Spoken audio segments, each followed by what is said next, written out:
give y'all This meeting is being recorded. a heads up that we're going to record it, so that way anybody who can't come can hop on later. So we're going to go ahead and start our conversation and discussion and get going. So our purpose is celebrating the end of a school year. Yay! We made it. And from what I have gathered, it has been a very long school year, y'all. It has been way longer than you would imagine. And some people even shared that it felt even a little bit more difficult than when everything was being handled through COVID and whatnot. So if you need something, I'm trying to make sure my chat will still show up, but we're going to just get going and talking. Some people are new. Welcome if you're new. The Jennifer Claire Moore Foundation is here to provide programs and services for Baldwin County, and we focus on mental health and wellness. That's kind of our goal of helping address.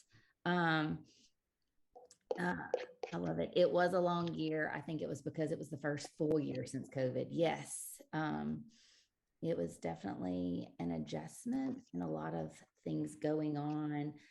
For those of you who are a part of the Baldwin County public school system, I had the opportunity to partner with the board, and I'm still working through that process, and did a wellness survey of employees and learned a lot. And I will tell you, I read every single comment.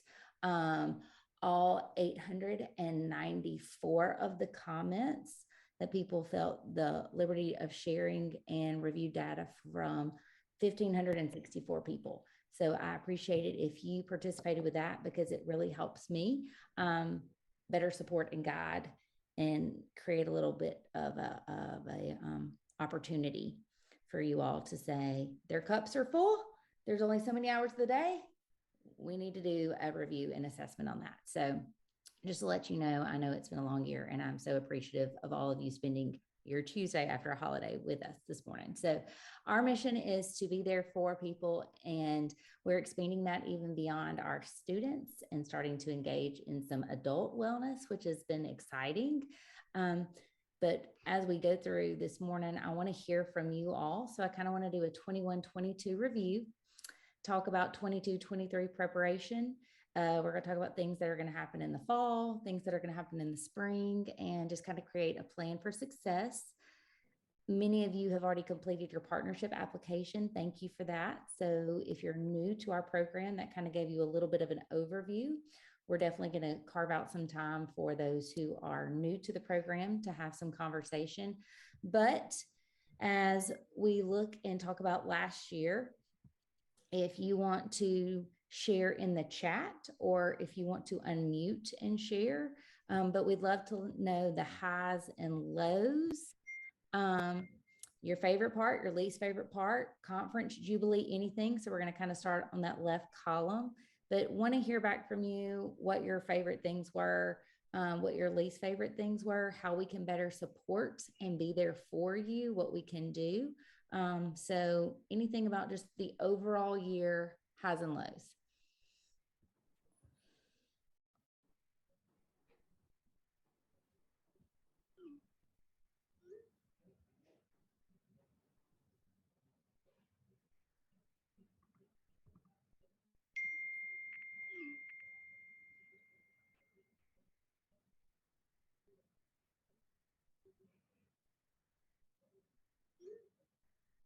All right, loving the conference, trying to establish in a fairly new school. I will say, you're every few years, I feel like coordinators share. I just feel like, we're just having to get our footing again. And I think some of that is normal in the aspects of new staff, new leadership at your schools, different things like that. So don't, beat yourself up if you're having to kind of get some stuff established as things change and shift. But I love the chat and comments that are going on here. They started tutoring, conference and jubilee.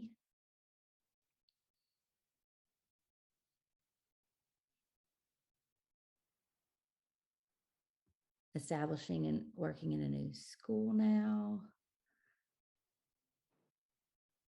to learn how to listen.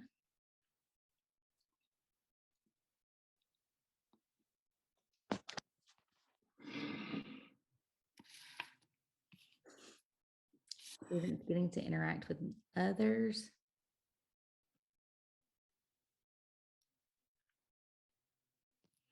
Awesome.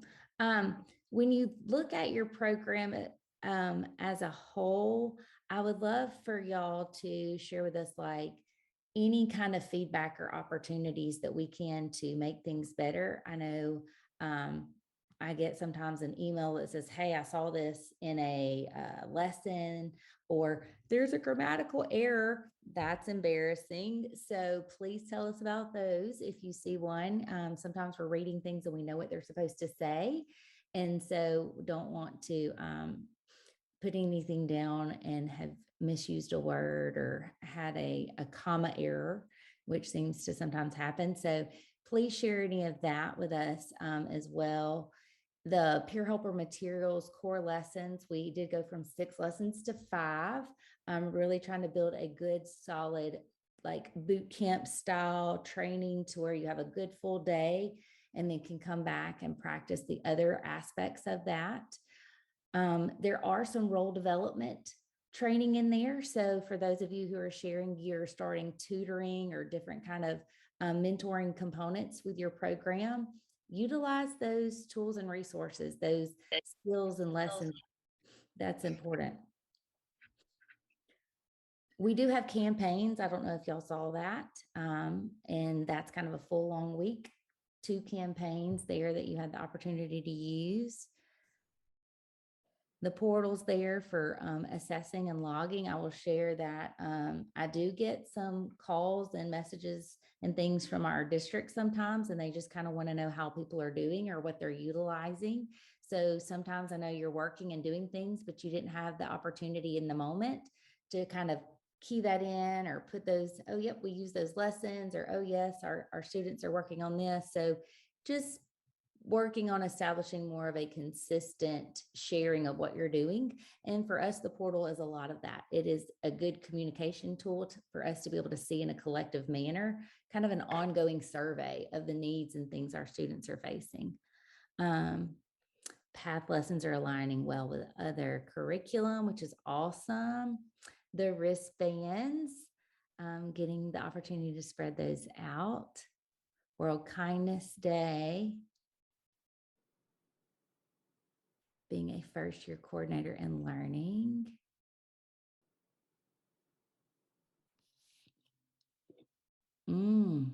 Wow.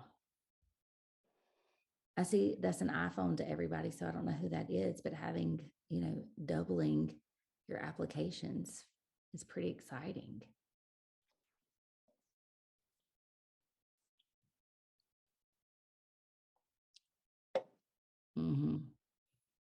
The spring is hard with all the testing and everything.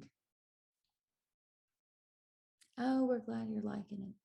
That's good. Okay, perfect. So we would love for you to kind of rank your program in our comments section. Just kind of tell us, and I shouldn't say rank your program, but like how do you feel about, or kind of an assessment of the faculty and staff understanding and support of your program? A lot of people hear about peer helpers, but they really don't understand it. We've got a ton of new staff across our county and area, and people who are, learning about the foundation and the program that's available to you and to the school, and how it can be a resource even for them if the classroom teachers don't understand some things. Path implementation, peer helpers training, utilization, portal utilization. I love it when things are going well, but I also want to know when you want some more stuff. So more training on the portal as well. We can do that. Absolutely. Gives us kind of our homework items of what people want.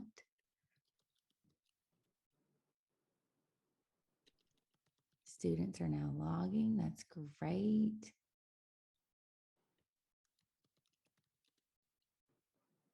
tripling the number of peer helpers. Need more training on the portal. You got it. You got it.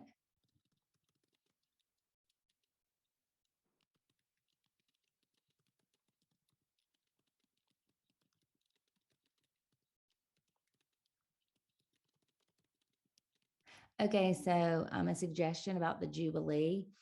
We in the comments about having a fun video be made for the students to see an intro idea of the Jubilee.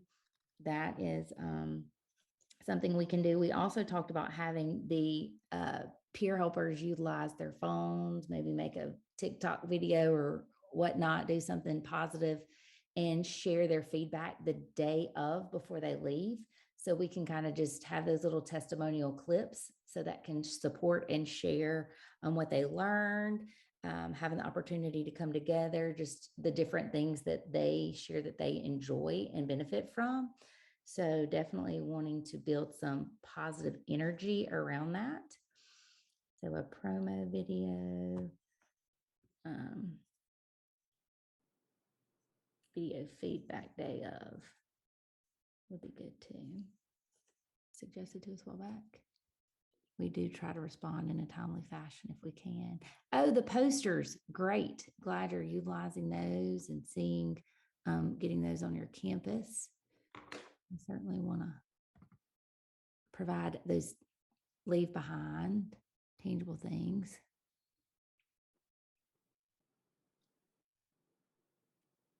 Okay.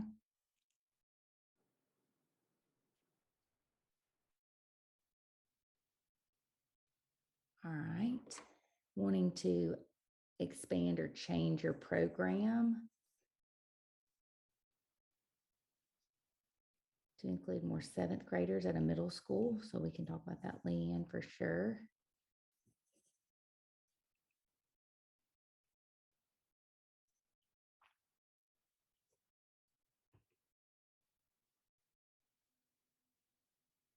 Our peer helpers were seen a lot more on campus working with fellow students, which has increased the support of our staff.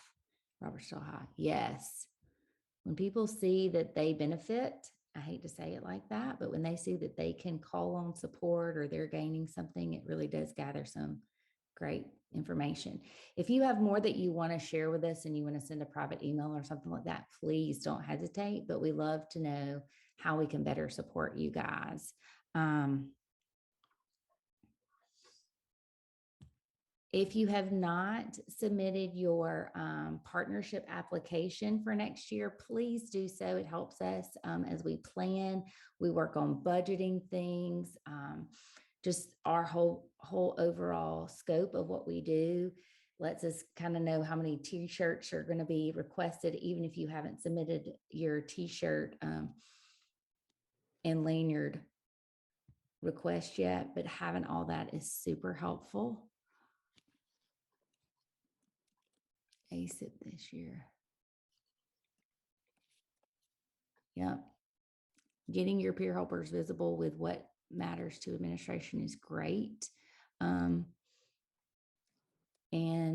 just working through stuff. Just know one step, trying something new, you're going to have to learn all kinds of different things and figure out the way to do things better. So if you worked on peer tutoring, like Nicole Arnold shared from Fairhope West, you're going to figure out how to fine tune it, make it better next year. So don't worry, you'll figure out a good way, especially if you've got great administrative support as well as great coordinators around you. So I love it how they can see our instructional coaches. We set up Alpha Buddies. Oh, cool. With our kindergarten students who need help learning letters. That's pretty cool, Kelly Morris. Thank you for sharing that. Getting your instructional coaches involved and helping pair peer helpers and students together is great. Love that. If you do have your participant name currently as like iPhone or something that's not your name, if you'll update that, Megan just sent me a little text. She said it would help her with attendance in the role. So make sure you go to your participant name and keep. How do I change my participant name from iPhone me to Oh, okay, got it. I can help you Rename with it. that. I know who I'm talking to. I heard that voice. iPhone or iPhone 2? Gotcha. Which one are you? Oh, there you go. Gotcha. So we have an iPhone 2 on there too. Whoever, if you want to text it in there, I can update it for you if you need me to. Let me go right real quick. Peer Helpers Plus. So we have worked to increase the number of resources inside of the program, adding on the portal, adding on the entire PATH curriculum. And so therefore have actually submitted in for the trademark to update the program to Peer Helpers Plus. So that way, when we're talking about the program, Peer Helpers Plus, you'll know it's PATH and Peer Helpers. So PATH plus Peer Helpers. So want to make sure people understand what is available and what is there. And we had not really marketed what all was available, and people were getting confused. They were like, is it PATH? Is it Peer Helpers? What do we got? So that'll kind of help you all in that regards.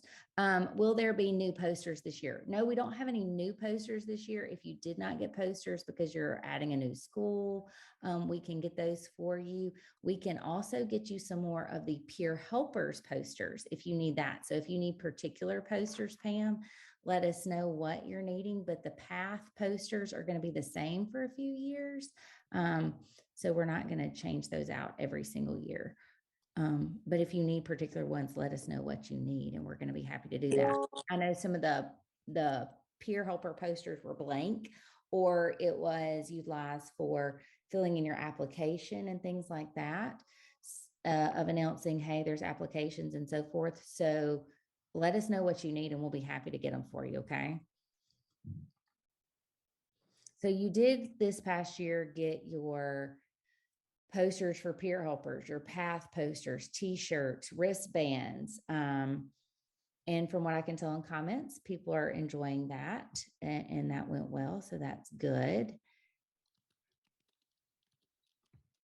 So we're excited to show you, we'll have new wristbands and new t-shirts this year. So our t-shirts are, dear person behind me, the world is a better place with you in it. Love the person in front of you. So with a peer helper wearing that, kind of tells the person who's reading their shirt a positive message.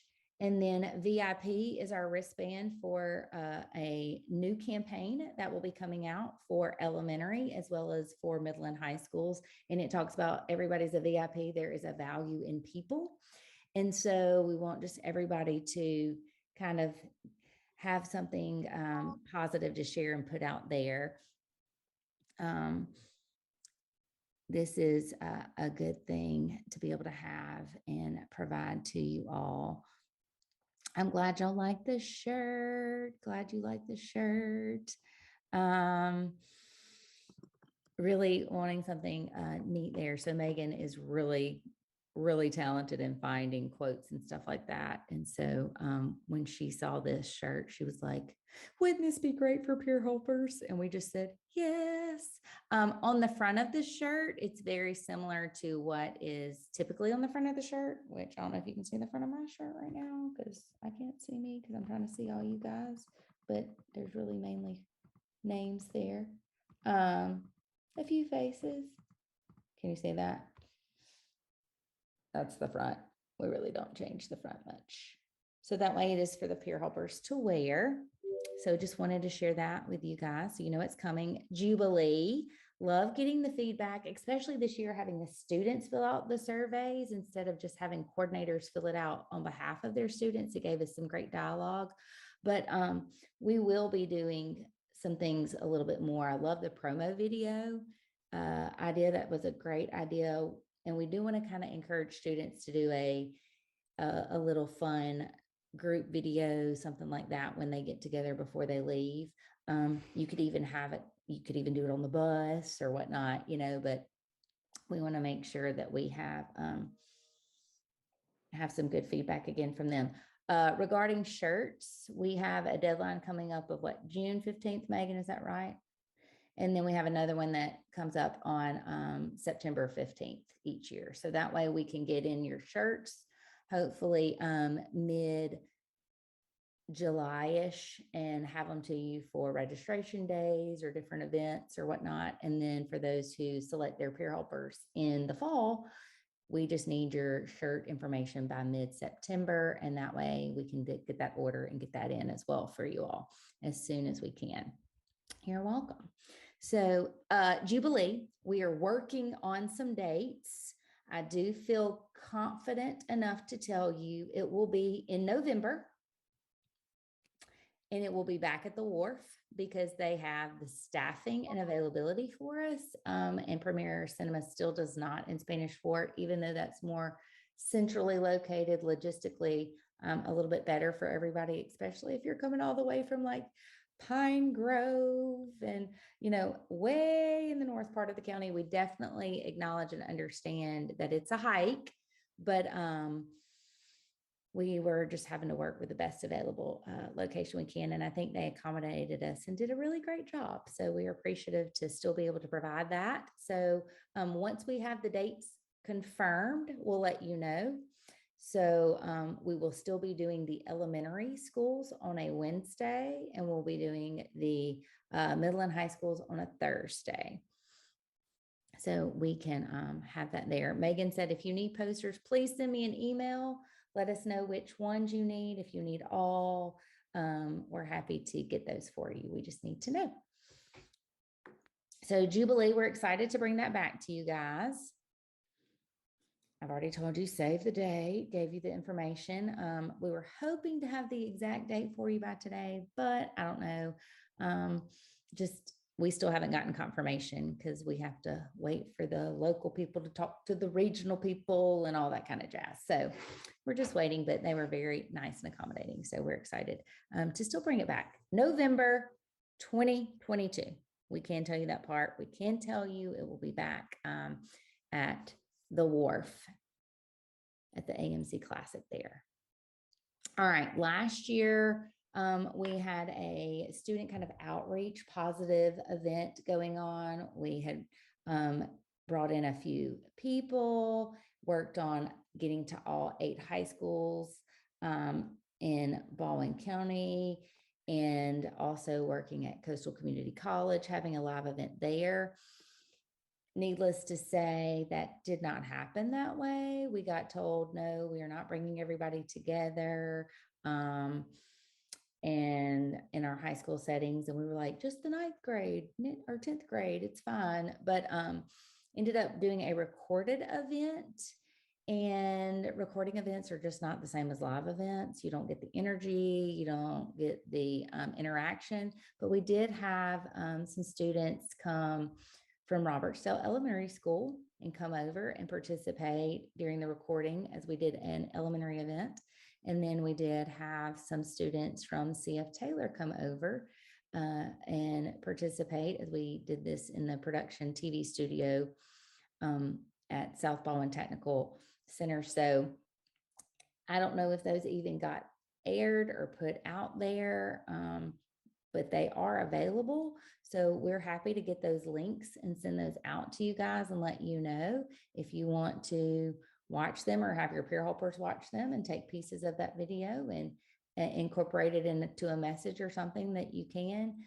It was out there. The intent is always in person, but that got changed. So hopefully for those who got to experience it or those who have been shared that can continue to share it. They were kind of long to have them online and to not be interactive like our virtual Jubilee was with the students. So a recording is just not the same, but still want to make sure we provide that to you as well. So we'll get those links and send them out for you in case you want to have them, view them, or pull pieces of them for something that you have going on your campus. Want to make it available to you. We are not sure about a in-person event again this year, or if that opportunity will pop back up. I know Baldwin County Community Alliance kind of reached out and we worked on something together. So we'll see. But if you want us to work with you and bring something to your school, we're happy to do that. If we can get the proper partners and funding, and we know that it takes a lot of legwork. And so we've gotten pretty good at some of that legwork and figuring out how to do that efficiently. So if you want something or need help with something on your school campus that's going to reach your students in a positive way, let us know. That's what we're here for. We're going to help. Hey, can you hear me? Hey, Shannon. It's Shannon. Hey, how are you? Go. Hello. That was such a fun experience. Like, oh my gosh, the kids absolutely loved that. Like they were just, I mean, Anthony Sampson was like just building them up, and that was amazing. He was wonderful, Keith Davis. I mean, I wish he could come to our school every week and speak to some of our boys. Like he was incredible. So we would be happy to, I mean, we would love to have y'all come again. I mean, that was awesome. So, and I just want to say this year, if you don't mind me talking about previous slides, um, this is my first year being a peer helpers coordinator. So it was a great learning experience. I think the kids, just seeing them, they were most fulfilled when we were able to give them projects to do and they were really able to serve. And that was really neat seeing them being able to do that. We did a fundraiser for Care House. We did something called Hug Day, which at first we didn't know if we were going to be able to do it because of COVID, but we were able to do it. And we raised money for Care House. And the kids brought their money in, and they put it in little. We made a little. I had the kids make a bin to put the money in, and we had it all set up in the middle of the school, like the front of the school, and we had music playing, and it was that we were able to kind of educate kids about um, you know, abuse prevention month and everything. So because it was benefiting Care House. So, I had to kind of think outside the box and think of some ideas, but then at the same time, there's so much I have to learn about it because just following up with the kids, like giving them roles in the school, but also following up like next year, I'm going to have to do a better job of that. Just checking in with them saying, hey, Tuesday, Thursday, did you go to Miss Smith's classroom? Because I think that's going to be important. So, and we're going to, the counselor and I are talking about giving them calendars next year. So we have like exactly what, is written down for them, not giving them too much. Like you don't want to give them something to do Monday through Friday, where it's like overwhelming for them.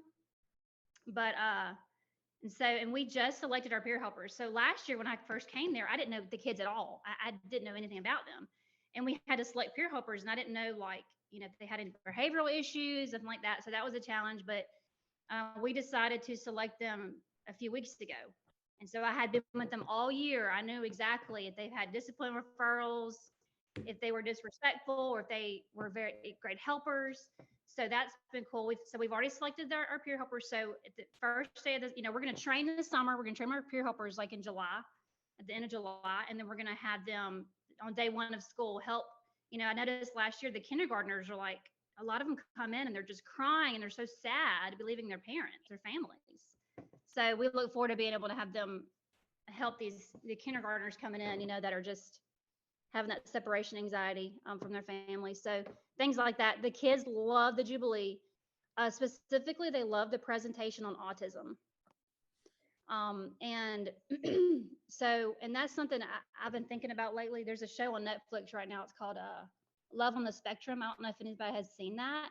Oh my gosh, it's the best show. Anyways, I want to utilize our peer helpers to help students more with special needs, because sometimes kids who tend to bully, they sometimes select kids with special needs because, I guess they can't really defend themselves. And it's sad, but anyway, so just pairing them up and helping them support those students with special needs, making them feel loved and cared for. So I have a lot of ideas. I have a lot to learn though, but it's been a great year. Thank y'all so much. Y'all provide so many tools, the posters, the wristband. I mean, y'all go above and beyond to give us everything we need. And I just want to thank you for that. Well, you're welcome. We want to make sure that we're meeting the need and helping in any way that we can. So we try. And Megan's texting me going, you're talking so fast, breathe. And I'm like, their time is so valuable. So I'm sorry. And I want to give y'all a lot of time to talk. So I appreciate Shannon, just you sharing and giving some ideas, and Netflix Love on the Spectrum. I'm gonna have to check that out. Did not know about that. That's pretty cool. Hey, Jamie Burt's little boo boo. Hey, little boo boo there. I've got through my thing. Do y'all have any topics? I was trying to post this in the chat, but like, what topics would you want speakers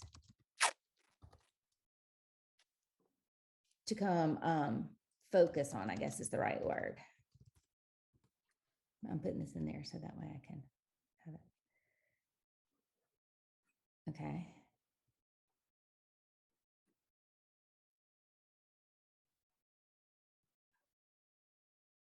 Bullying, resiliency, kind of helps us, accountability, anxiety, empathy, how to overcome bullying, kindness. I love it because I save all my my chat history. So that's why I was throwing that question out there to y'all, even on the chat, because I want to make sure self-esteem, self-love, tolerance of people different from you, gratitude, the value of service.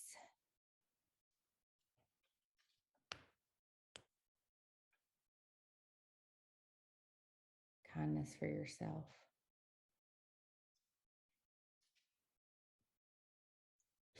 I knew what you meant. Kindness, not kidness, which we all need to laugh and be a kid sometimes.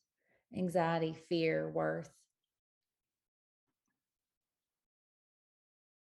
self-esteem.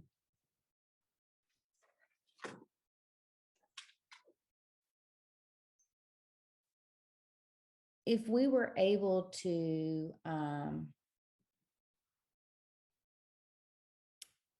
bring like speakers to our county, the biggest challenge we have sometimes is one speaker is not necessarily suitable for all age groups and things like that. And so I really would want to look at what your comments are and kind of gauge your student body and how many students you have in regards to the population. Like, are we really talking about elementary? Are we talking about middle or high school? And then if we were able to provide maybe different speakers that are here kind of at the same time or maybe at different times, it would be nice to really look at that. There's so many campuses, and having people bus and commute to get to other campuses really a lot of times is not the most feasible thing when you want to reach the whole student body. So would some of you all, I know some of your schools are pretty large, getting all your student body into one area for a speaker. Would there be a better time of year for something like this to happen? I feel like the fall is usually a better time because you have the school year to carry out the message, and the spring is filled with testing and so forth. Would the fall be a better time for something like this? Or when would you, if we could locate, not April or May? Yeah.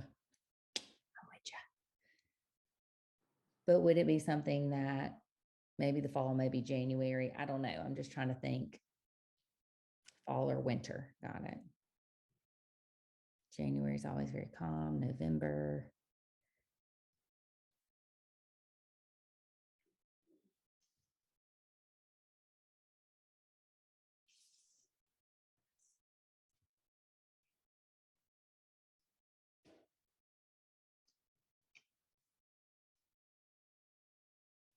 Mm-hmm.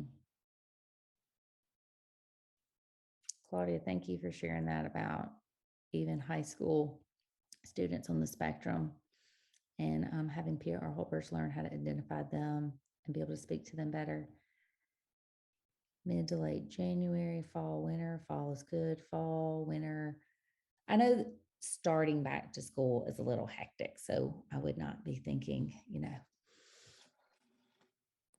August, September by any means. That'll just be something we'll see what we can do. Yeah, not at the beginning, not at the end. Gotcha.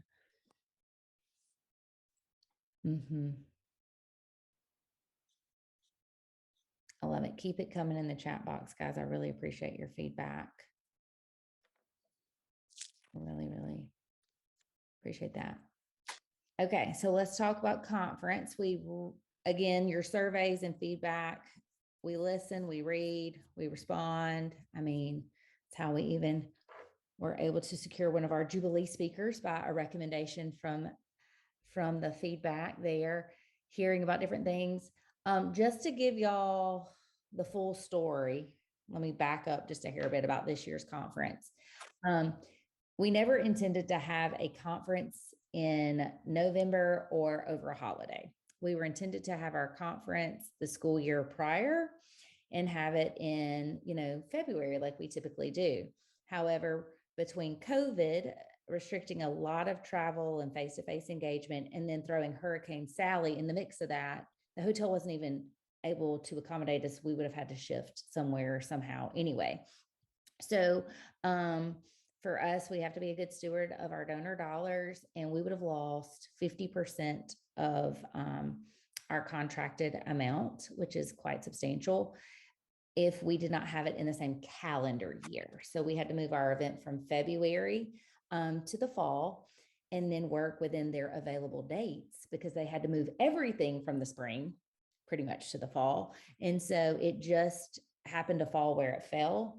And so I apologize for those who it wasn't as convenient, because your kids were out of school and you needed childcare and all of that. So thank you for working through those things, being able to come, participate and engage.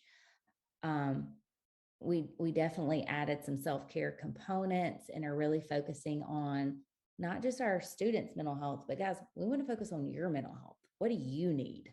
How can we help you as our educators? Because when you're dry and your cup is empty, there's nothing to give anybody, and you deserve to have time with your family, and you deserve to have time with friends and away from the day in and day out responsibilities. So we have shifted our conference back to the spring.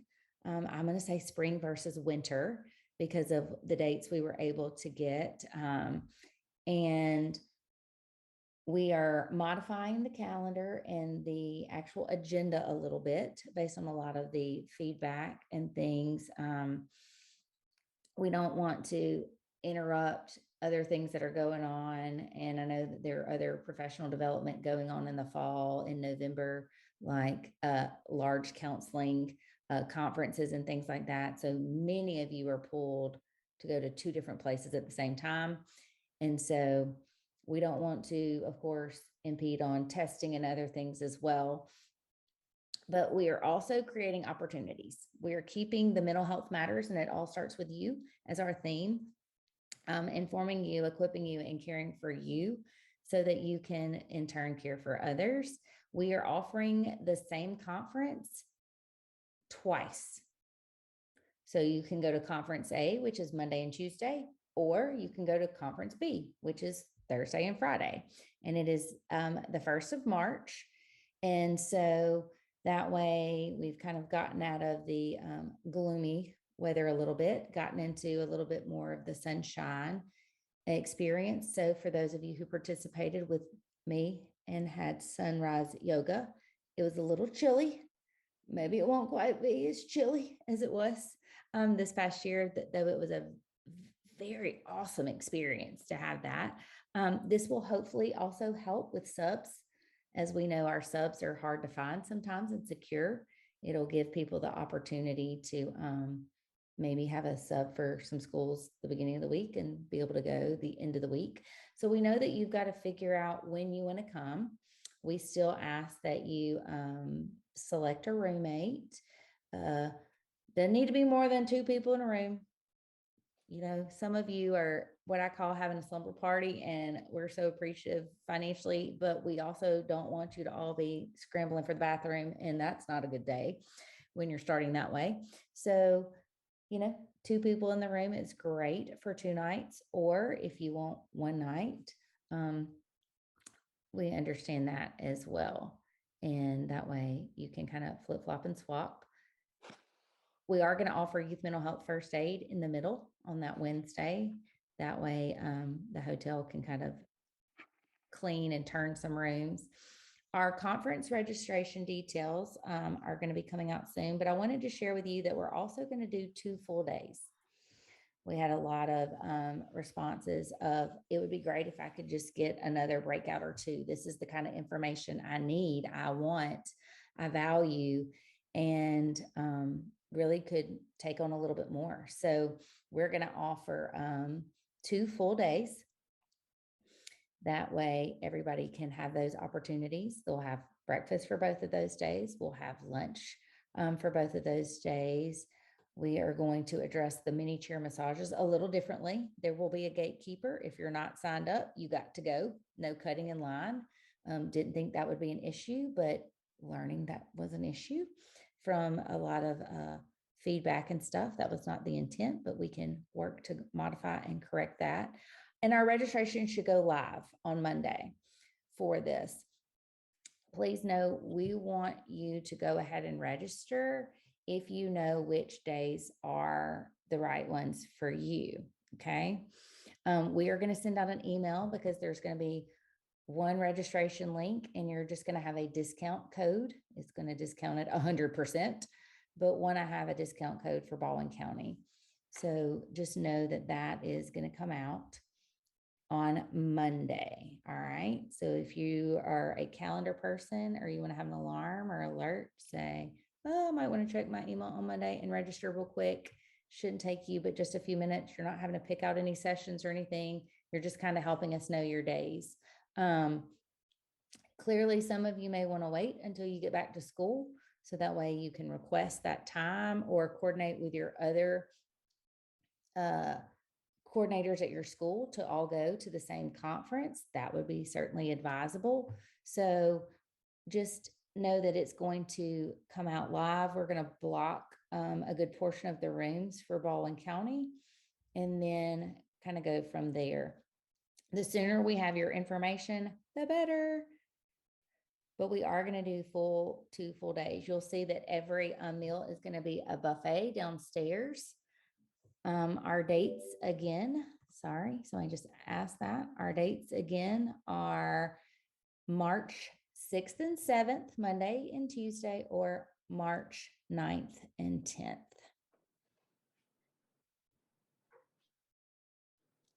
So that way you have those kind of noted.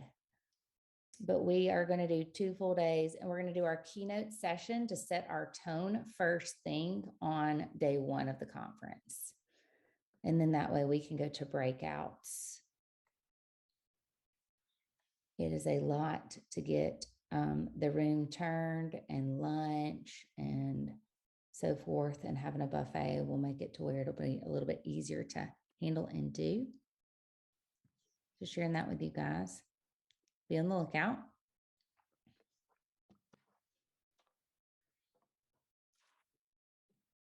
Rodeo, hottest days of the summer guaranteed. That's what I'm saying. All right. We do have our rodeo August 4th through 6th. Guys, I will tell y'all, this is our signature fundraiser. It is our main event, our only event fundraiser we have. And it does bring in the majority of our funds from one source outside of grants and other things like that we write in the community. So if you are able to volunteer, have parents volunteer, have students volunteer, we really appreciate it. We are also trying to secure some things, maybe to engage more of our high school students in activities. So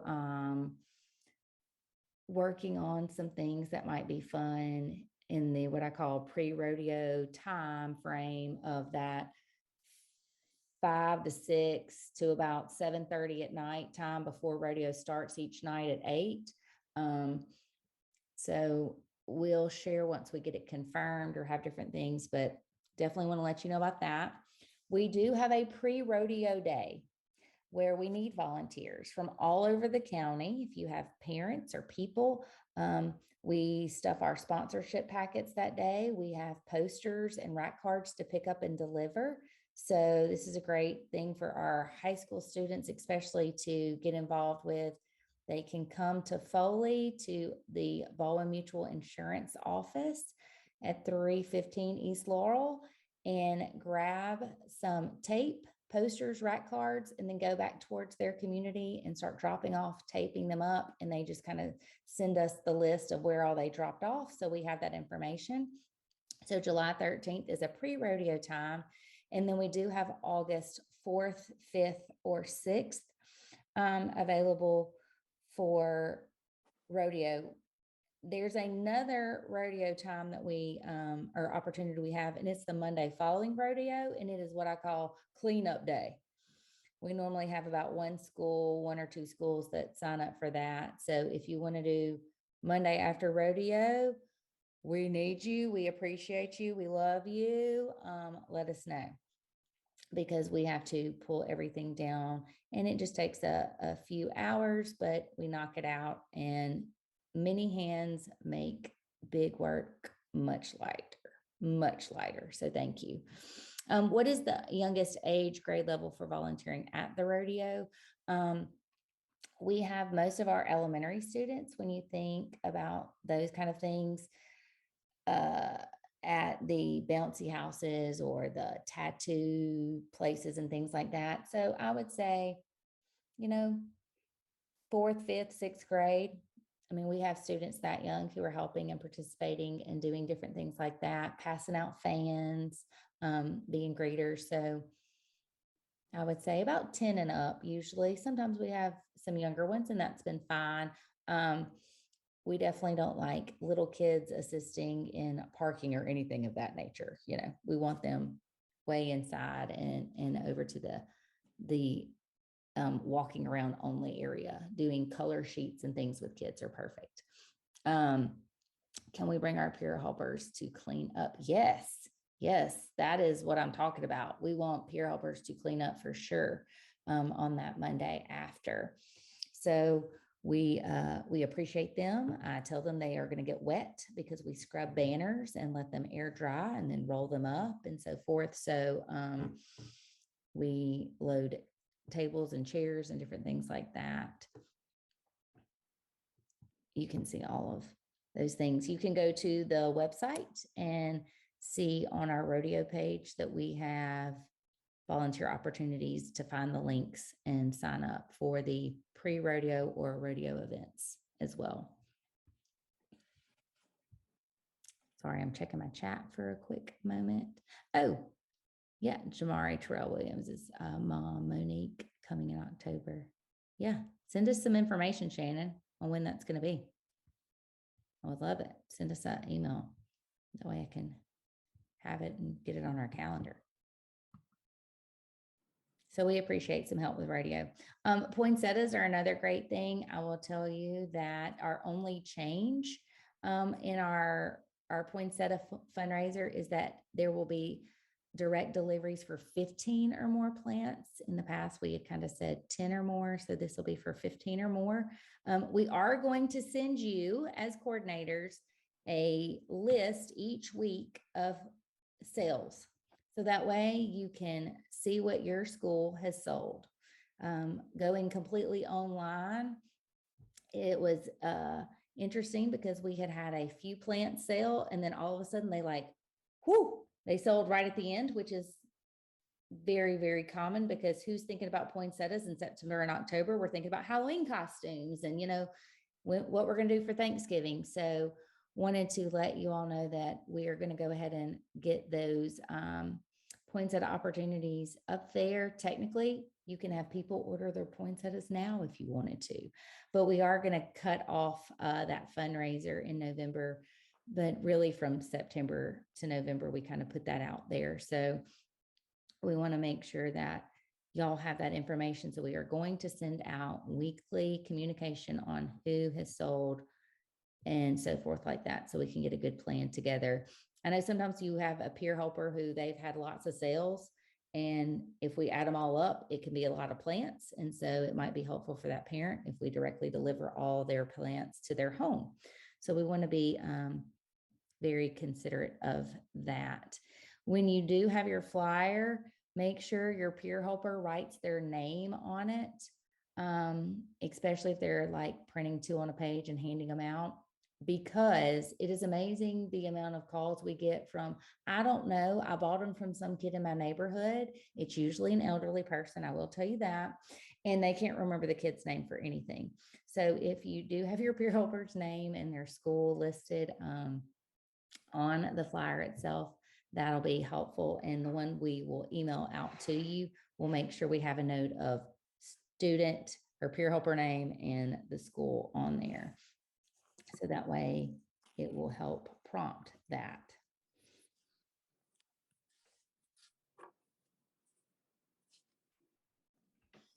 We do have a limited quantity of plants per size. So please know we still have 3,000 plants. It's not like we don't have a lot, but y'all, we sell them. We sell them all. So it is one of those things that once it gets, we sell out online, we can turn around and go from there. August 8th, we will be back in school and can't come and help and clean. The fact that you're going to be back in school on the 8th is sad. It's sad that our kids start on August the 10th. The summer is gone. So crazy, so crazy. I understand, but we appreciate it. Is there an order form option for parents who are not able to or want to use the QR code? I have many students being raised by their grandparents, and grandparents prefer to send in actual form with cash. That's a very good point, Alicia. You can certainly have them, we can kind of do one, but we would want to make sure we got those order forms collected probably super early, just because we don't want to guarantee inventory that's not coming out of the online system because of how they buy. So we may want to do like a September is when they can do the paper orders. That might be an option, to do cash. And then from then on, it can be online. That might be the best option, or maybe till mid-October, do the first month paper and online, and then after that go online only. We certainly don't want to deter people who want them and would enjoy them. How does till mid-October sound for poinsettias for paper orders? Okay. I think that would give them an opportunity, and then we'd still know what we have left. And so it would be a win-win for everybody. I like that. That's good. Okay. So we have done positive message shirts in the past, and we want to know, do y'all want to do positive message shirts? Do you like them? I will tell you that the last one we did, it was the most difficult experience of Megan's life, because I went on maternity leave and a pandemic happened, and we were trying to get people their shirts, and we didn't even know how to get it to them. Oh my heavens. So the fact that I'm saying yes is awesome.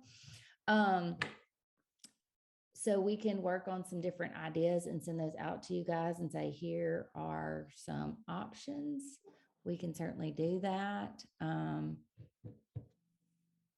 If anybody has a good quote or something they want to send us, and we can start looking into that, or we can create a design and a shirt like we've done in the past. Not for sale at the same time as poinsettias, please. That becomes overwhelming. I understand. Yeah, positive message shirts can be school-wide, absolutely. It can be one of those things that you introduce right at the beginning of the school year when everything kind of goes out to students. It can also be something we've done like in January at the beginning of the school, the second semester. So yeah, absolutely. What are y'all's thoughts? When's a good time? Short sleeve, long sleeve, or both, which we did in 2019, 2020, we did both. And 21, 22, actually.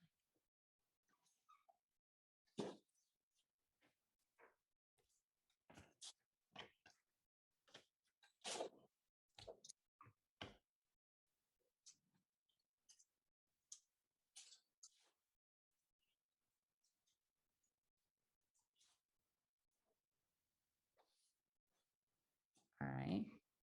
So currently the census is yes and both.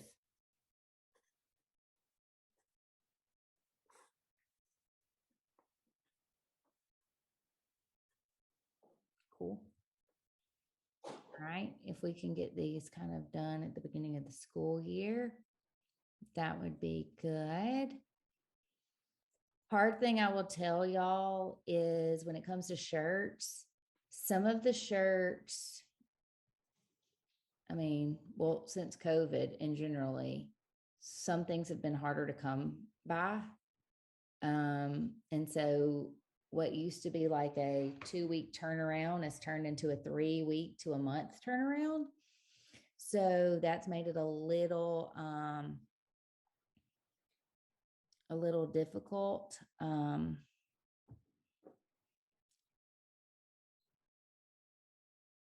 What would y'all do if we said January?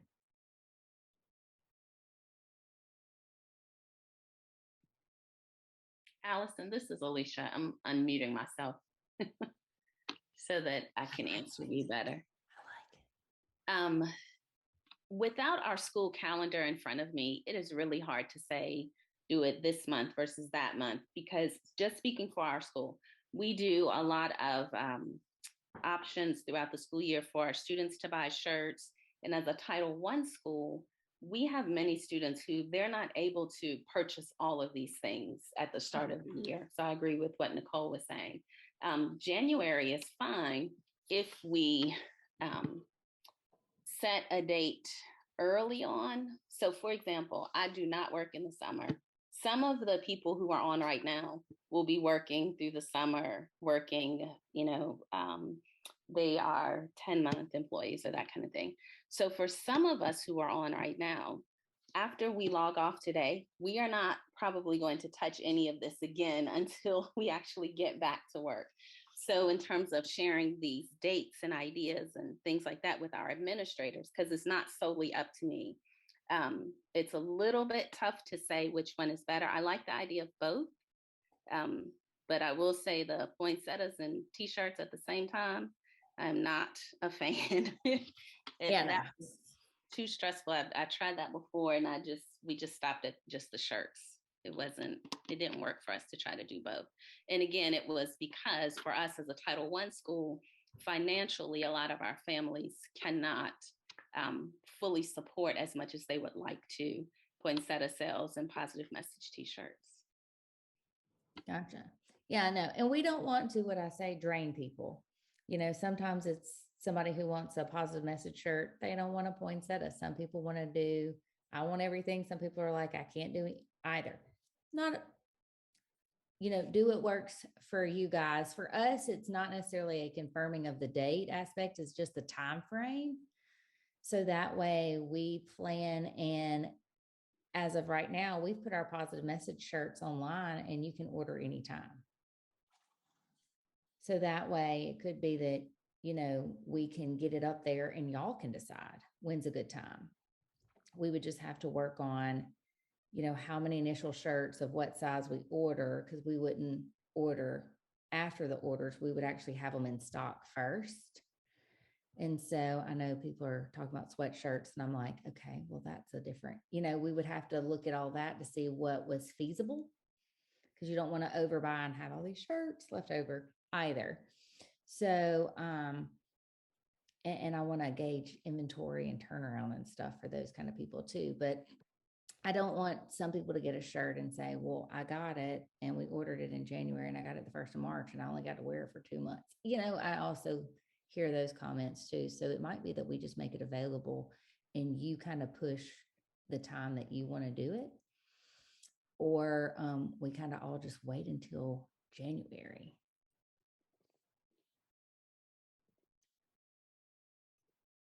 Because I don't want to drain people. And I will tell you, there are lots of fees and things all the time. All the time. But I know some people want to order form in hand too, and you don't want to be collecting order forms all year long.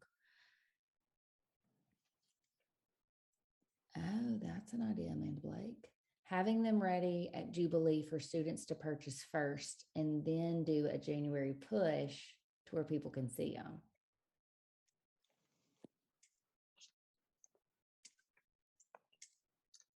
That's an idea if y'all wanted to do that. It would just be an option. And I will tell you, if you have a peer helper who they want a shirt and it is not in their household budget to get a shirt, you just need to tell me, if that makes sense. You know who those students are. Just tell me. Because I don't want them to feel like they can't have what others would have. Okay, so if we did it in January, and let's say we did a 2-week sale in January, we'd collect everything mid-January. We probably wouldn't get them back until mid-February.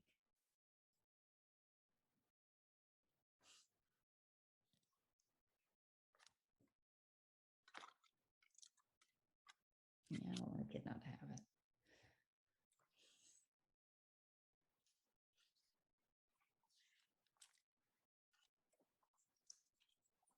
Why don't we just regroup? Because even if we do it in, yeah, I'm gonna say, we'll get all of our peer helpers together, and then we can maybe think about doing a little Jubilee For an excuse. preview, maybe, but we'll do January, February. He didn't come to training, and I said, well, do you have a doctor's note? And he said, well, I did dislocate my knee and blah, blah, Marilyn blah. Ward, Yes. I hear you, Pumpkin. Oh, sorry. Oh, there you go.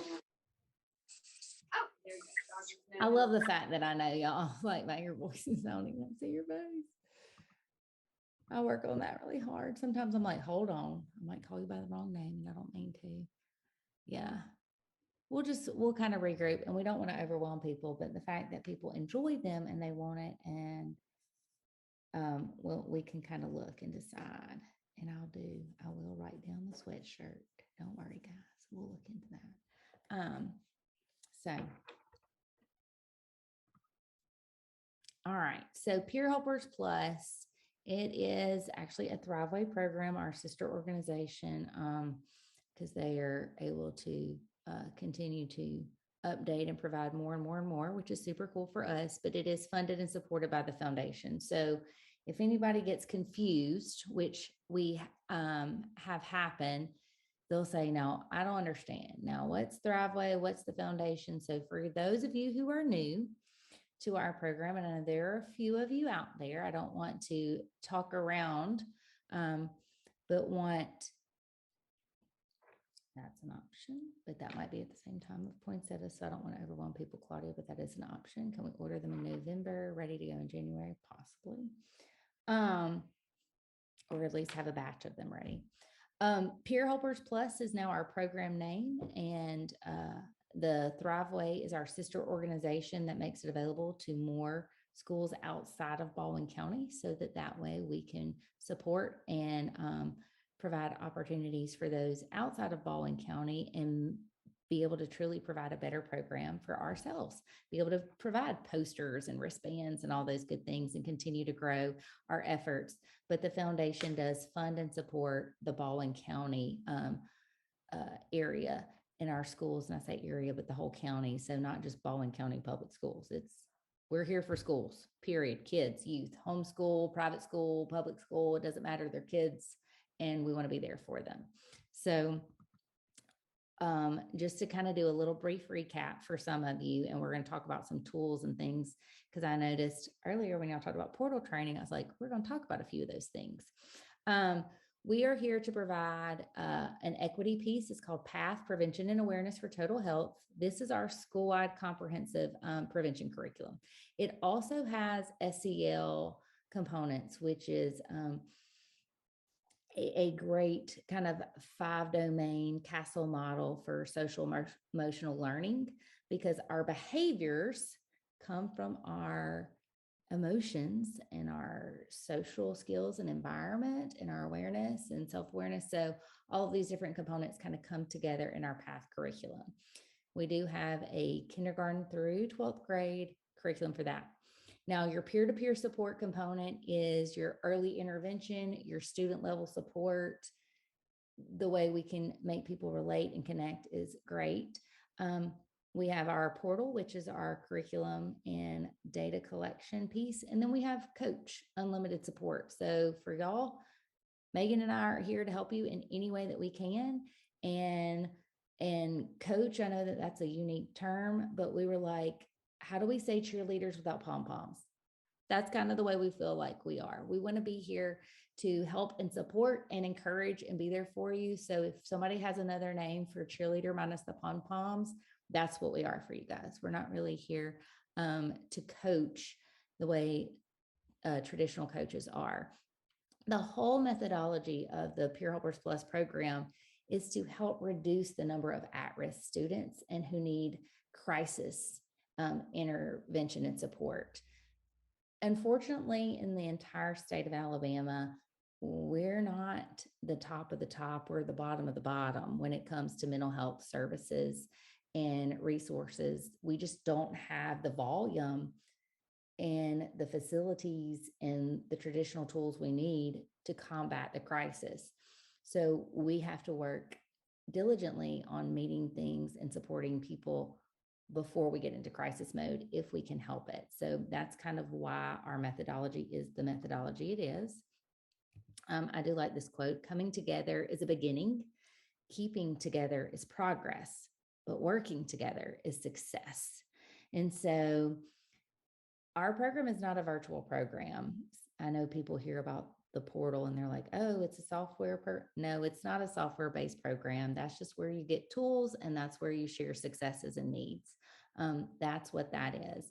But our three components do work together to provide that multi-tiered of prevention, the PATH curriculum, the peer helpers component of student peer-to-peer support. I call it the magic of the program is human connection and empathy, and then having the portal as a component. It is research-based, it is evidence-based, and there are annual updates. So if you find something you feel like needs to be updated or something you want to add, share with us, please. And we want to be able to provide that for you. PATH does have lots of little pieces and resources that you can utilize. It is turnkey, is very scripted. It is not to say that you don't have the knowledge to talk about these things, but for some people who are brand new talking about these different topics, it's very nice to have a script and a guide. So you know you're talking with age appropriate language in the best way possible. It can be educator led, whether it's teacher or counselor, parent letters, coordinators. You guys are already there, but we're going to talk about a little bit about this. So you see mental health and suicide is checked more than anything because there are coping skills engaged in this. And we want there to be resources and tools for you all. And I want to share with you some ways that people have been utilizing the PATH curriculum that might help give you some ideas or spark something. If you've been going, how are we going to do this? I know in our elementary schools, it's a lot easier to implement when it's kind of utilized as the counseling curriculum for group counseling. But in middle and high school, it's when do we do this? How do we do this? Some people have advisor, advisee, kind of that academic enrichment time that has been utilized. Some schools have utilized their student peer helpers to go into the classroom and teach some of the lessons. And that's been a great leadership opportunity for them and to lead conversations and still, of course, have a teacher in the classroom there present. It's also been utilized by having kind of a unit, those 4 main units, one addressed each month, and they've kind of given a unit to each core subject matter. So for example, substance use may be done in October and the science department's doing it. So during science, there are 3 lessons that month. Maybe it's the Tuesday of each week, and they do a little PATH lesson for 30 minutes. And then English gets bullying, and history gets self-harm and suicide, and, math gets abuse. However it's structured, it kind of helps spread the load. So there's been a lot of different ways it's been utilized. So you can think creatively, and maybe if you're wanting to help get this out there into your schools, that could be a way for you to do that. Parent letters, sending out a parent letter before anything's been taught, but then having a lesson or unit letter to go out to kind of equip the parents. Some people have been printing these on the back of the handout that the students use for some of the lessons. So that way they're using one sheet of paper. Some people are emailing them out. Some people are posting them. I have had several schools do something that's super cool. They had a faculty or staff member kind of share a few tips in one of the did you know pieces of information, and make a little video and put it out there on social media. And that's how they reach the parents, because some parents just aren't going to read a letter. They're not going to look at anything, but they'll watch a video on social media. And so some of them have even taken tips and facts or a helpline or hotlines or different things like that, and kind of put it as an image at the end of their video and shared that. So that was just a really creative way of reaching the parents, and also trying to boost the relationship of faculty and staff members with the community. So I wanted to share that with you guys because I just thought that was neat. Just so you know, this is a tool and a resource for you. Inside of the portal, you can click on surveys, and you'll see two different kind of surveys. One says peer helper, one says path. You can go to the path surveys. Now, if you're only a coordinator at an elementary school, it's only going to show you your elementary.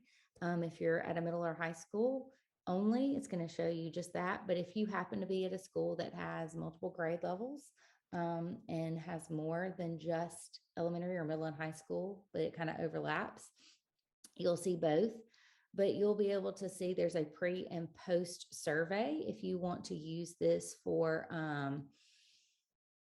kind of a monitoring system of how successful, how impactful are our students growing in their knowledge. I will tell you there's 9 basic questions.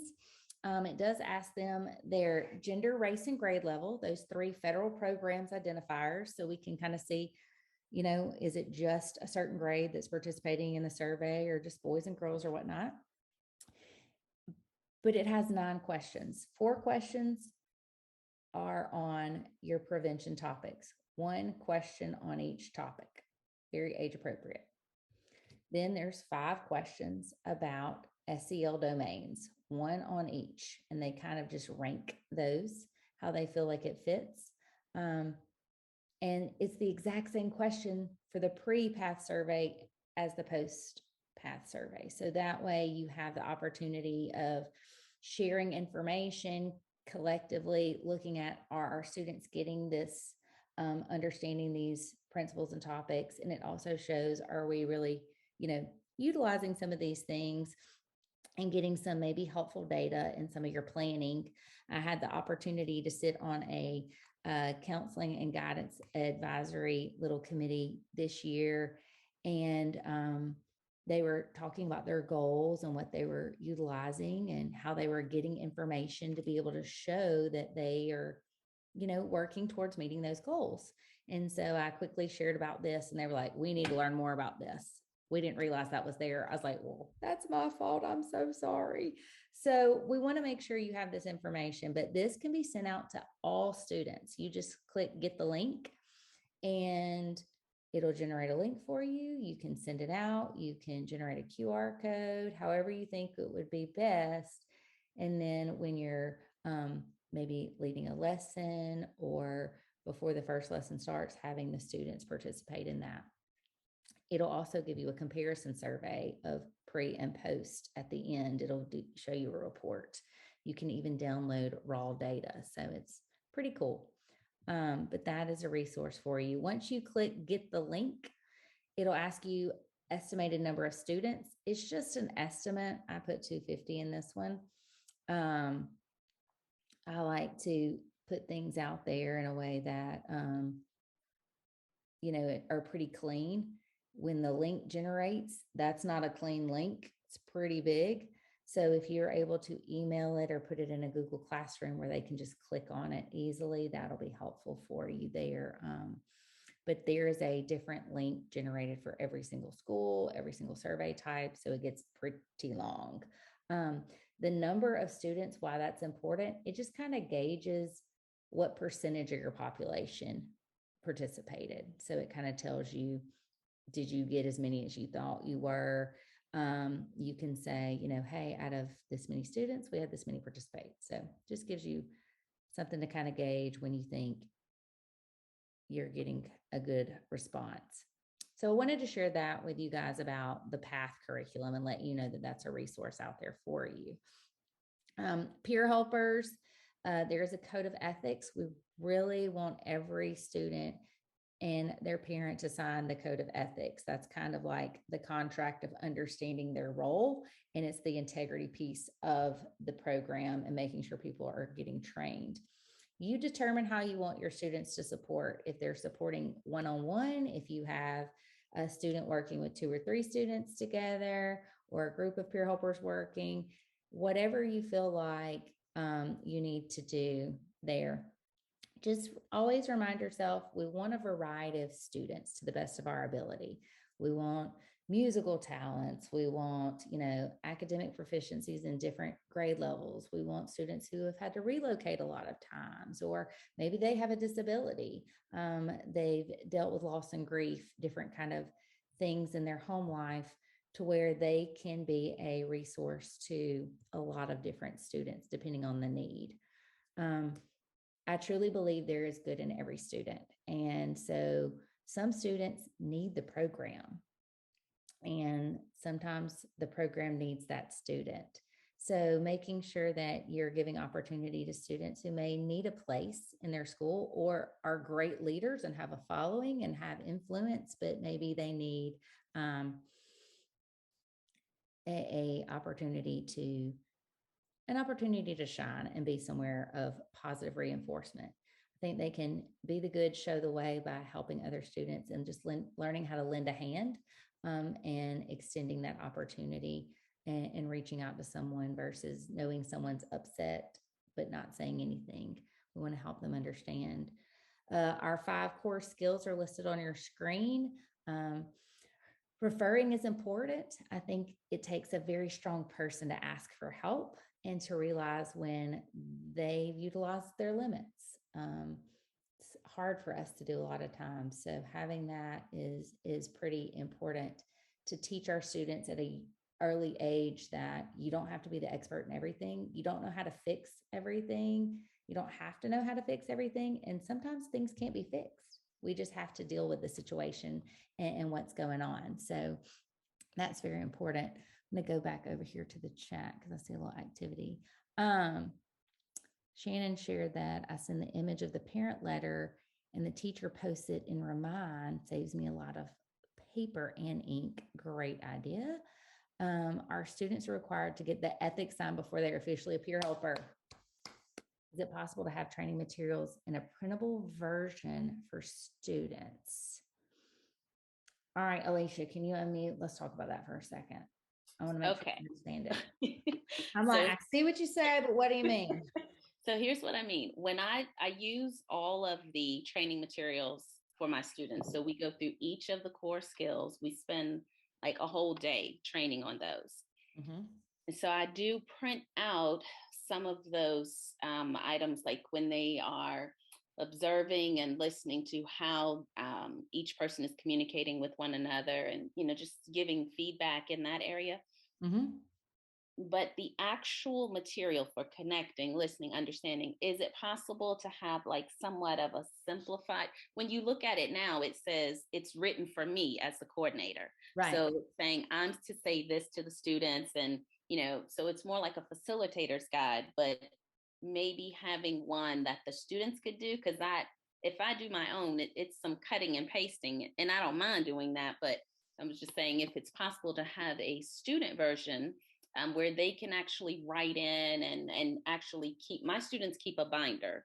They have a peer helper binder. So they have that all year as their reference. for whatever it is that we're doing. So like a guided notes page where it tells them some stuff, they fill in some things.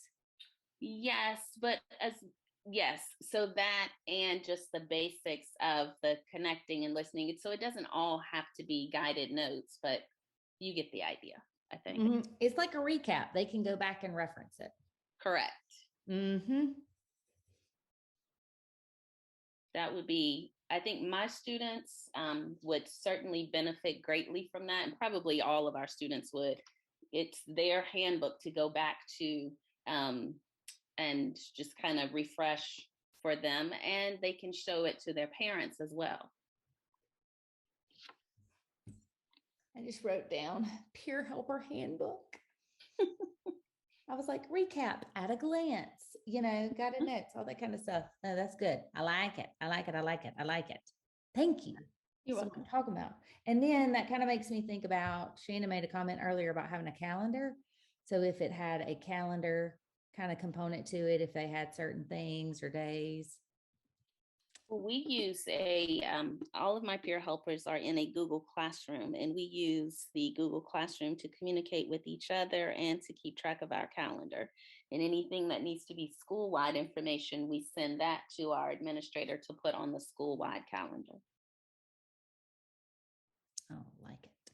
So we don't necessarily need a separate calendar, but some schools may want, a printed something that they can do. Or a key dates. Yeah.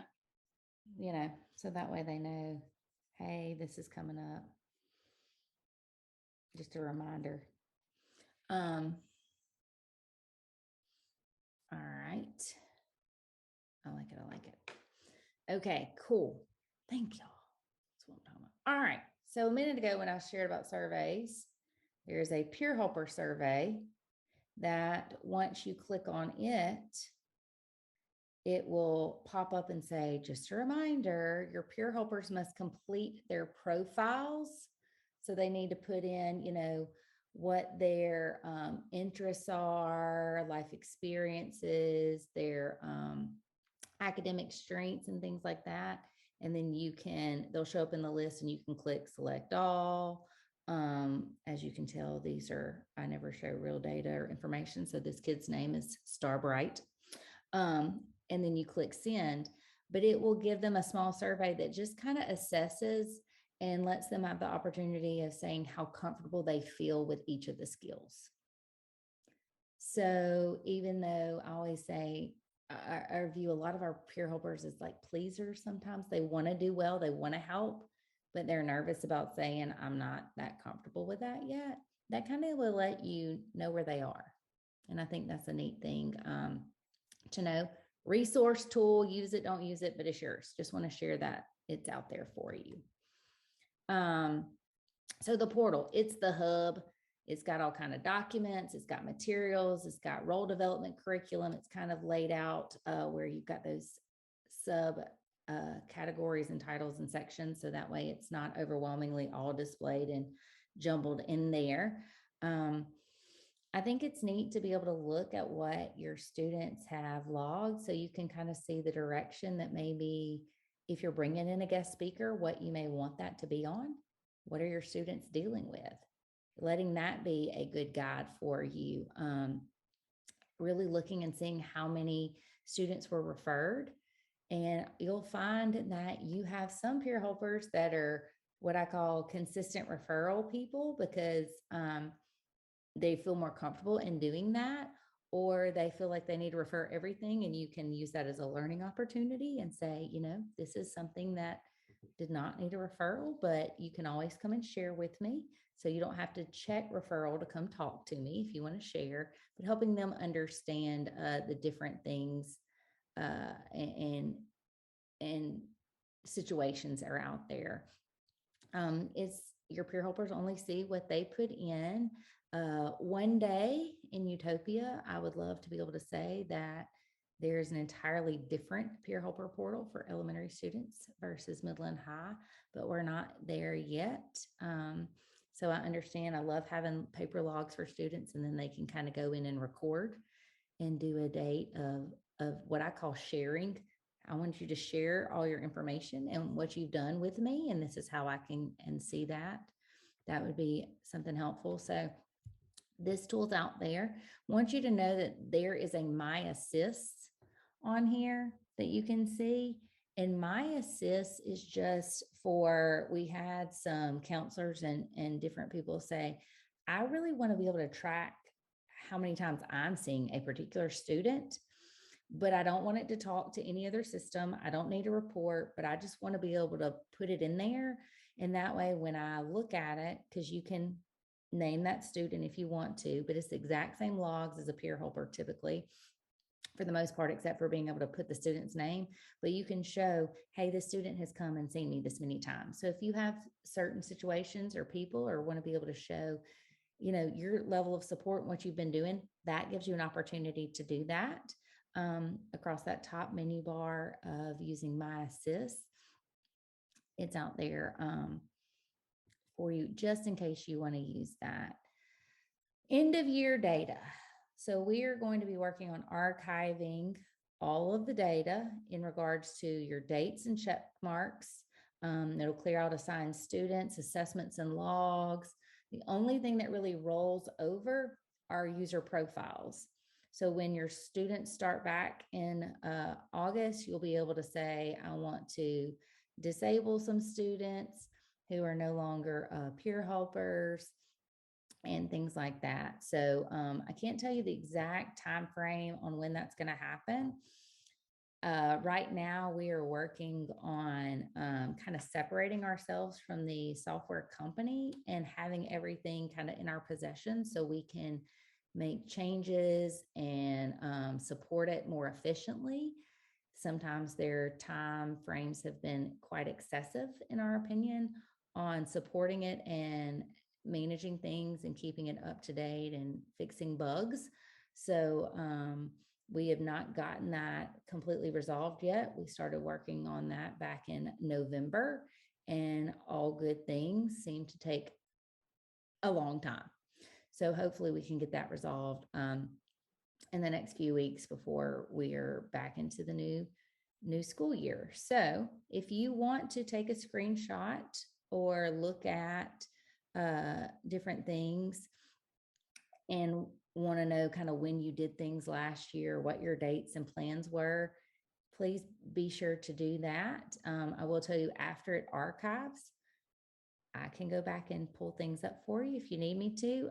But if you want to go ahead and capture that, and that way you have it, probably would be really beneficial for you, especially when you're looking at trending topics and things like that, just to have that record. If you do not have access to the portal, let Megan know.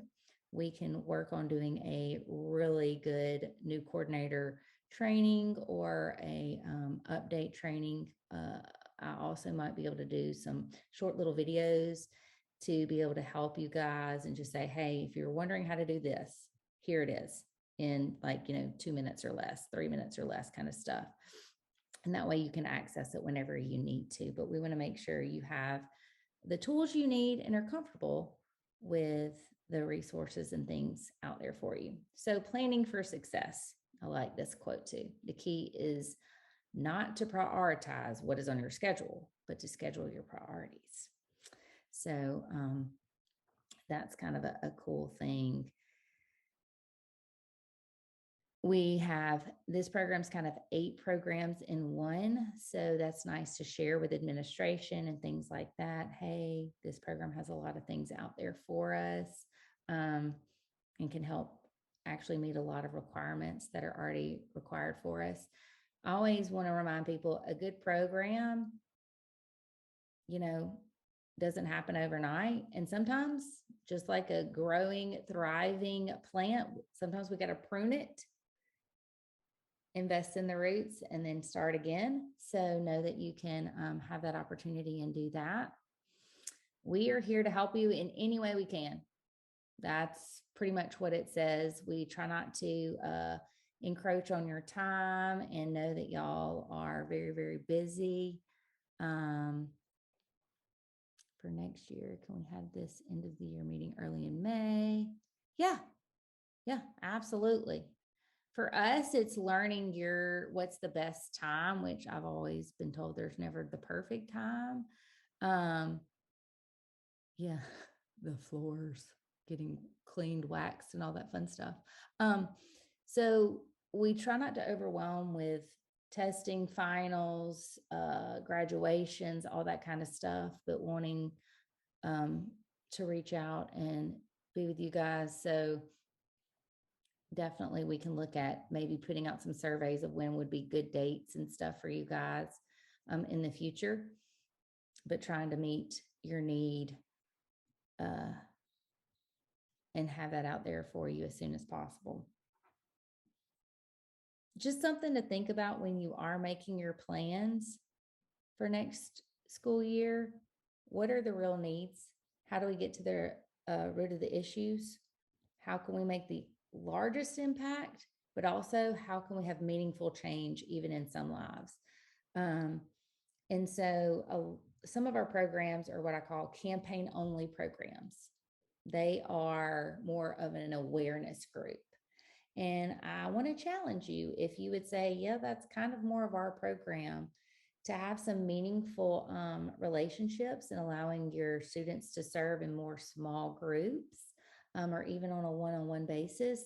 So that way they can really get some depth. When you're doing awareness, you're communicating powerful messages and things that are needed and are wanted, but it's very different than being someone there, holding someone's hand, helping them. And it's a relationship that both students gain so much from. So I would encourage you to create a little bit more opportunity for some of that, for some of your students, to give the peer helpers the opportunity to serve and the other students to know that they're heard and they're valued. So I know we have gone through a lot of stuff, and I want y'all to be able to share. And with any good PD opportunity, it is always my goal and objective to let you out early. But I want people to stay on. I want people to share. I want people to ask questions. If I need to switch over and get on the portal and answer questions for you and pull it up live on my screen, I can do that. But if you would just unmute, talk to me, tell me what you're thinking, what you need, what we can do for you. Is it too much? Is it too little? Y'all just tell us, please.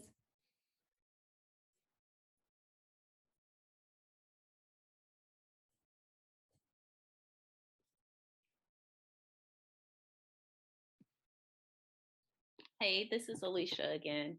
I feel like what we have material-wise is sufficient. I'm not seeking any new things. I'd like to have time to work with what we've got and make sure that our staff, our students, and our parents fully understand it. And like you were showing that slide about growing and blooming and all of that, I felt like we were blooming for a while and then had to do some pruning. And so we kind of took a step back on some things. So I think what we have is great. I don't necessarily see that we need to add new stuff, just keep working with what we have and strengthen our student population, their understanding of all those key components.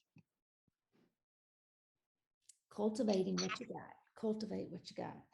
Mm-hmm. And I did write down, Alicia, dates to put out calendar options. And like, would it be more beneficial, because there are a lot of y'all and calendars are crazy? Would it be more helpful just to have like a monthly opportunity to get on and, share a little bit, but support a little bit and see what's going on? Because sometimes it's not necessarily that you need a full training day. You just I need 2 questions answered, would that be helpful? And we can kind of rotate the days and the time of day, so that way it might meet people's schedules at random. I think monthly or quarterly, whatever, if it's just an option for people to log in if they need help, whatever works best for you and Megan, and then people can sign in if they have a question or a concern. Or an idea, because Yeah. y'all got some good ideas too. Yeah, we can do that. For sure.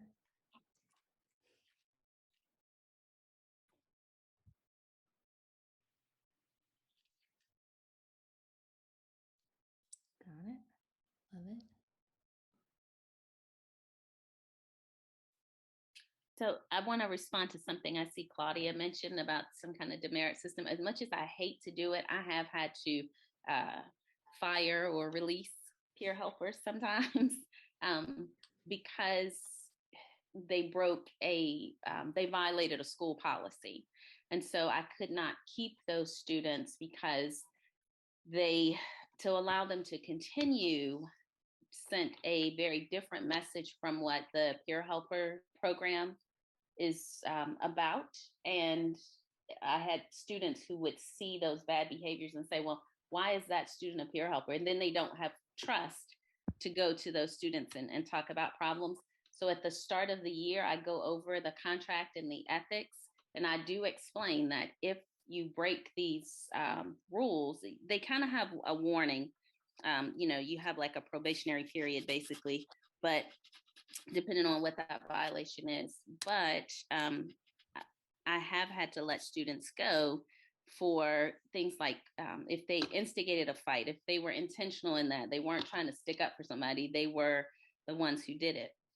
They basically, that code of ethics, they get that document again, except it just says something different at the top, like this, you're being dismissed because, and it has those same items listed, and I checked the whatever it was that they violated. And then just like they had their parents sign the code of ethics when they started, they also have to have their parents sign that dismissal letter.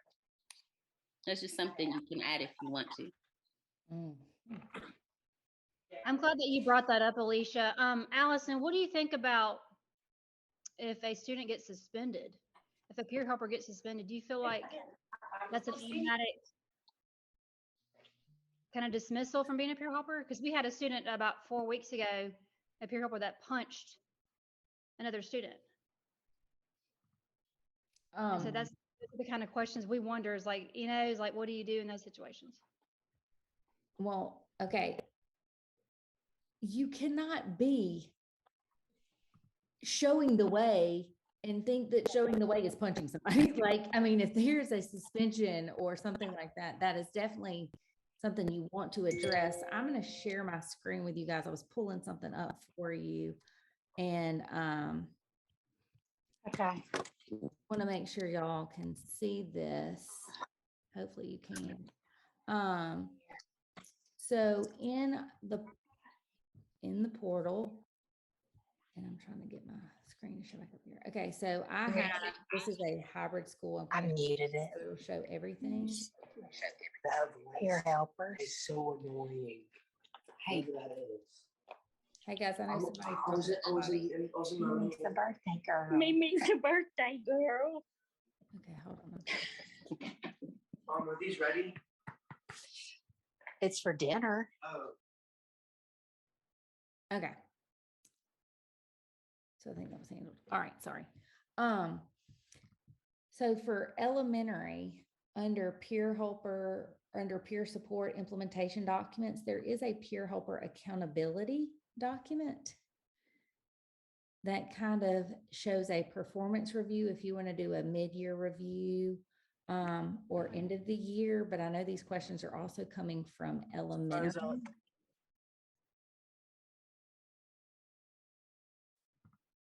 Can y'all see that? Okay. But in our high school, middle school, and high school, there's a performance review, but there's also an accountability policy. And this may be something we need to offer for our elementary students as well. Would this be helpful? Yes.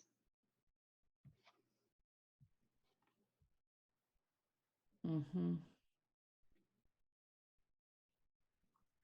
We had a situation, if you don't mind me sharing. We had a couple of situations that we gave more chances to the peer helper, but it's a hard situation. So we do a synergy assembly once a month. It's a leader and me assembly, but we have peer helpers pass out treats to the kids that get leader of the month, and they're, and so we have these these little toys or spinners that we give out to the kids that win or get leader of the month. And so one of our peer helpers took one and put it in his pocket. And I told them before, I said, look, this is, I just let them know, if you take one of these, it's not going to be good. Like, these are for the leaders of the month. They're not yours. And so, but anyways, he just that kind of situation where it's like, and then the same student also did say he called some other students some, harsh names as well. But we kept him as a peer helper, but it was just hard, Mm-hmm. Hey, I also, my problem is small issues. Like this past year, we would have students that we set up a certain day of the week that we all agreed upon, that we would wear our peer helper shirts. And I thought it was a great morale builder. And we always had a couple of students that wouldn't wear their shirts. And just little things like that. And I felt like there should be some sort of, I don't know, repercussion that they, because that's part of being a peer helper. They never wanted to help with when we all had the campaign that we would all help. They never wanted to be in a picture with the peer helpers. And I just kind of felt, it wasn't that they were bad or that I just felt that there should be something that, hey, this is part of being a peer helper. And that was my dilemma. What could I do for that to try to encourage them, but yet say, hey, you need to be a peer helper. You need to be part of our group, our team. I think your program is your program at your school, and your leadership is important. And I know keeping it, to where everybody's kind of working off the same playbook is important. So this is good conversation. If you have somebody who, in that, what you're talking about with the shirt situation would be like a complacent attitude during peer helper training or activities. Like if that's something you were expecting of them, that would kind of fall under that for the policy, accountability policy, because that is an expectation you have and they understood and agreed to it. So I think you would have to kind of define some of that and explain what that is. For some of you, that may not be as big of a situation or deal. You may be worried, is their shirt even clean? Because of whatever the situation may be for that individual student. So I could definitely see where if they were like very lackadaisical, be like, clearly you don't want to be here. You don't want this. So I very much so trust the parameters of how you utilize these tools to your own discretion, because unfortunately there's not an exact equation to say, well, if they do this, then this is the situation. And we may have peer helpers who do have some special needs. I mean, we've had peer helpers who have been on the kind of the autism spectrum or had they're high functioning, but they do have certain disabilities. And so therefore their attitude or nature may not be a bad intended thing. It wasn't intentional.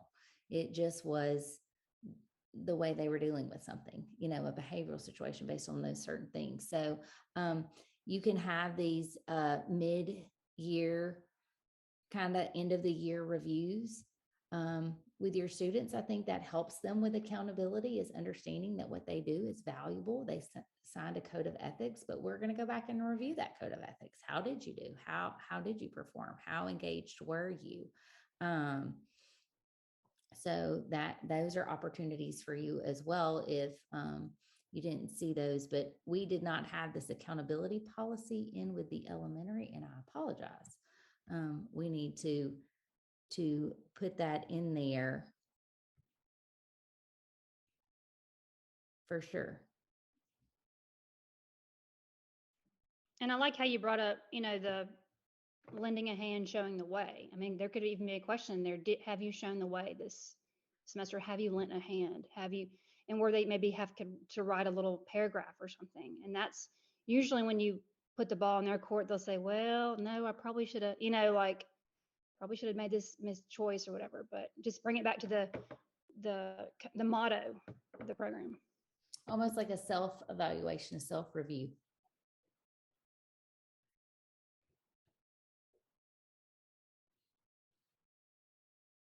Mm-hmm. So that could be something as well. Awesome. Any other questions or thoughts or ideas? Because this is what this is about.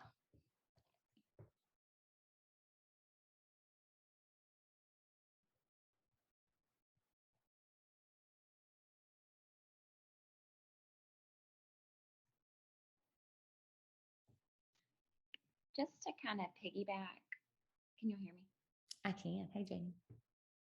Okay, just to piggyback off like the discipline thing, we had one of our students at the very beginning of the year. He got into a like PE, I don't want to call it a fist fight, but an altercation. And at first, he was one of our 20% that maybe needed the program, not the 80% that are always doing the right thing. Um, and once I just want to throw this out there because I felt like if I had just based off assumption, oh, he got a discipline referral, he's in ISS or whatever, the office suspension for a day. Once I investigated it and talked to him and then administration, he really wasn't truly, like it wasn't enough to say you shouldn't be doing this. So just throwing that out there because I know they're all going to make mistakes, and I do think it's super important that they are following that program mission statement. But I felt like, I don't know, it was so early in the year, and given the situation, it just would have been, I think, unfair to him based off that one circumstance to dismiss him. So just some thoughts. Yeah, that's a good point. And that also goes to the concept of with this accountability policy that you will be getting, is that's a one strike. Didn't make the best choice. Things weren't great. But you have value, and we have to allow our students to jump back up. You got to give them the opportunity to show resiliency. I didn't make the best choices, but I'm going to go handle this and apologize and do what I need to do. And I understand that I might have to sit out for something, an event or something like that, would be great. Mm-hmm.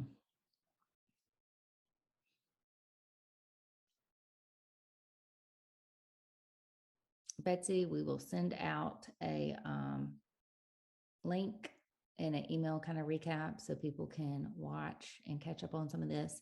I would love to have a shared document where we're all add ideas of things we implement in our schools, like peer tutoring. Oh, yes, we can definitely do that, and even kind of have it to where you can share the grade levels and different things like that of, not only your peer helpers, but who they supported. This was something our 5th and 6th grade peer helpers did this for this, that kind of stuff. Absolutely. We can do that and share that and send that out.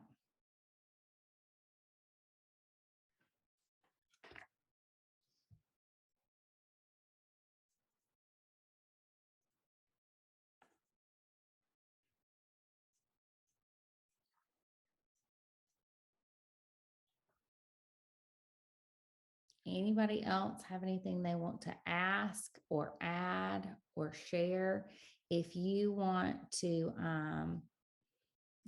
stay on and do for a new coordinator and learn some really nitty gritty in and outs and have kind of a smaller discussion, you certainly can. I did not want to go over a whole program training when you've already been trained and you know what you're doing. So hopefully this was helpful to share some things, get an idea of some needs, what we can work on, planning, communicating, just getting together.